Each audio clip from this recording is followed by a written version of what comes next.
On September the 27th, 2023, I filmed a thylacine for 46 seconds in the Yarra Valley using an InfiRay T2 Pro thermal camera on my mobile phone. It only had 256 by 192 pixels.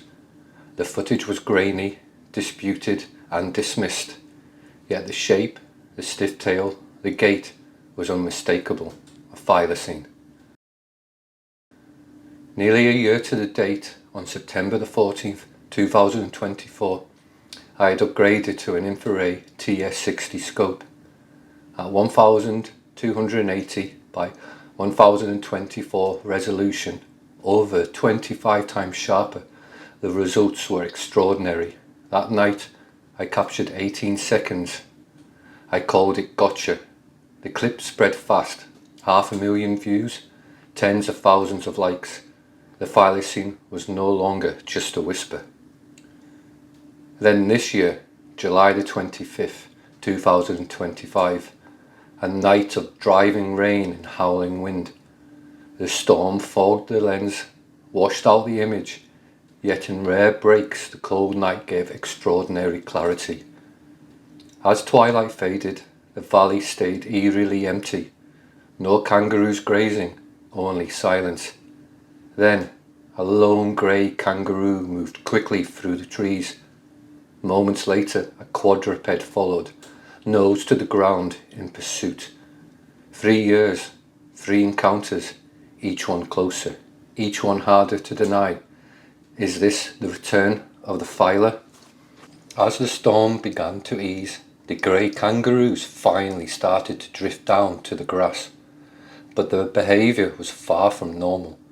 They did not lower their heads to feed, instead they gathered together, restless and alert, every few moments lifting their heads to scan the dark edges of the valley.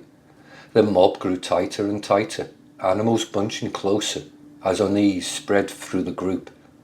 A few foxes slipped along the tree line, but foxes are scavengers, opportunists. At most they target small joeys left alone. Grown kangaroos do not even move for a fox. This was different. Prey animals only mob like this when they sense a larger threat. And then, suddenly, as if the mob could not tighten any further, something spooked them. In an instant, the clearing erupted in chaos. The mob scattered in panic, vanishing into the dark. For long minutes, the valley lay empty. Then, a single kangaroo appeared, moving fast through the trees, not grazing, not cautious. It was in a hurry, almost as if it was being tracked. Moments later, another figure entered the frame, a quadruped, low to the ground, nose pressed to the earth, following. Behaviour is often as telling as shape, and this behaviour, tracking, was highly unusual. Foxes live here. I've filmed them many times, and a few will even appear later this night. But foxes do not hunt adult kangaroos. A kangaroo will not run from a fox. This was something else entirely. For hours the grassland remained empty, then slowly kangaroos and even deer returned, edging back into the open. But they were unsettled, feeding only briefly before bolting again. The cycle repeated: approach, graze, panic, scatter. The valley was on edge. The following afternoon, July the 26th at 4 p.m, I returned to replace the cameras, near the very place where the kangaroo had been tracked the night before. I noticed a wedge-tailed eagle on the ground, beside it a flash of red, flesh and fresh. I reached for my phone to capture it, but dropped my tripods. The sound startled the eagle, and it lifted into the sky before I could film. What remained was a freshly killed kangaroo, hidden from the thermal camera by tree cover, but unmistakably killed the night before. Its neck was broken, its ears bitten. The internal organs had been removed cleanly, no blood, no hair scattered. The stomach and intestines lay 5 meters away, full of fresh grass. The hind legs and the tail were untouched, and beside the head a scat, freshly deposited, not on the carcass, but next to it, as if marking the kill. So what predator could have done this? Foxes do not kill adult kangaroos, dogs and dingoes can, but their kills are messy, with blood, drag marks, bites to the hindquarters. None of that was here. Humans leave knife marks, cuts and signs of butchery. None were present. The eagle was scavenging, not the killer. Some point to big cats, feral or escaped, capable of breaking necks and feeding first on organs. That would fit the evidence, but their existence remains unproven.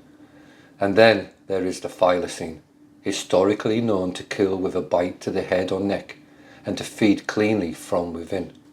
Officially extinct, but could this be their work?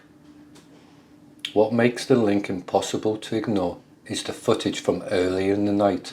A lone quadruped filmed stalking a kangaroo, nose down, tracking exactly where this carcass was later found. First the pursuit, then the kill. The sequence is undeniable. And this is not the first time. In September 2023, I filmed 46 seconds. In September 2024, 18 more, gotcha, seen by 500,000 people. And now July 2025, in the same valley, within the same 100 meters, evidence again. 3 years, 3 encounters, each one at this time of year. Could the Thylacine be returning to the Yarra Valley with the turning of the seasons? In the days that followed, I set my thermal cameras on the carcass, perhaps too late, for historically thylacines were said to never return to a kill once the organs had been eaten, but foxes would return, and I wanted to see their reaction. Would they be cautious, sensing the presence of something greater? Would they linger? Would they, as I've seen so often in this valley, take the head away? For here in July, August and September, I found many headless kangaroos. And so, the mystery deepens. A pursuit on camera, a kangaroo in flight, prey animals panicking throughout the night, a carcass, organs gone, neck broken, scat beside the head. 3 years, 3 encounters, always in the Yarra Valley, always at this time of year. Foxes cannot explain it. Dogs leave a different signature. Cats remain unproven. The thylacine? Impossible, they say, but perhaps not. For if the thylacine has returned, then extinction is not the end of the story, but only the beginning of another. This is Return of the Thyla. Thanks for watching Return of the Thyla. If you enjoyed this video, please hit that like button. It really helps. And if you'd like to see more, check out my latest video or one of the recommended videos on the right.